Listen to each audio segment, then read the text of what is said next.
ప్రభుత్వ బడుల్లో చదువుతున్న విద్యార్థులు సైన్స్ సంబంధ ప్రయోగాల్లో కొత్త ఆలోచనలకు శ్రీకారం చుడుతున్నారు. ఒకవైపు పాఠశాలకు ప్రాధాన్యం ఇస్తూ ఉపాధ్యాయుల సహకారంతో ఎన్నో వైజ్ఞానిక ప్రదర్శనలు రూపొందిస్తున్నారు. ఉరవకొండలోని గురుకుల పాఠశాలలోని విద్యార్థులు దీక్షిత, శ్రావణి ఆటోమేటిక్ గా గేట్ ఓపెన్ అండ్ క్లోజ్ అయ్యేలా ప్రయోగాన్ని తయారు చేశారు. మనుషుల అవసరం లేకుండా వాహనాలు వచ్చినప్పుడు గేట్ తెరుచుకోవడం, మూసుకునేలా రూపకల్పన చేశారు. దీంతో పాఠశాల ప్రధానోపాధ్యాయులు విద్యార్థులను అభినందించారు.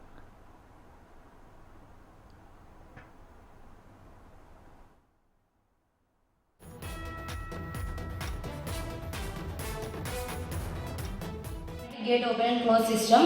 మనం దీన్ని ప్రాజెక్ట్ని ఎందుకు యూజ్ చేస్తామంటే మనం గేట్ దగ్గర సెక్యూరిటీ గార్డ్స్ దగ్గర వాళ్ళని వర్క్ చేయించుకోవాలి. పెద్ద ప్రాసెస్ ఉంటుంది. ఈ ప్రాసెస్ అంతా మనం యూజ్ చేసుకోకుండా ప్రాజెక్ట్ చేసుకున్నాము.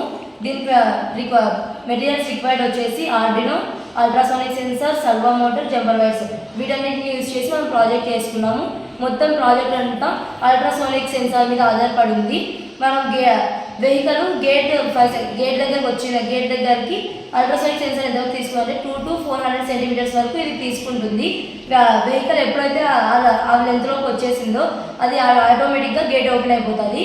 గేట్ ఓపెన్ అయిన తర్వాత వెహికల్ లోపలికి వెళ్ళిపోయిన నెక్స్ట్ 5 seconds కల్లా గేట్ ఆటోమేటిక్గా క్లోజ్ అయిపోతుంది. మనం దీనికోసం మనం ప్రాజెక్ట్ని యూజ్ చేసుకోవచ్చు.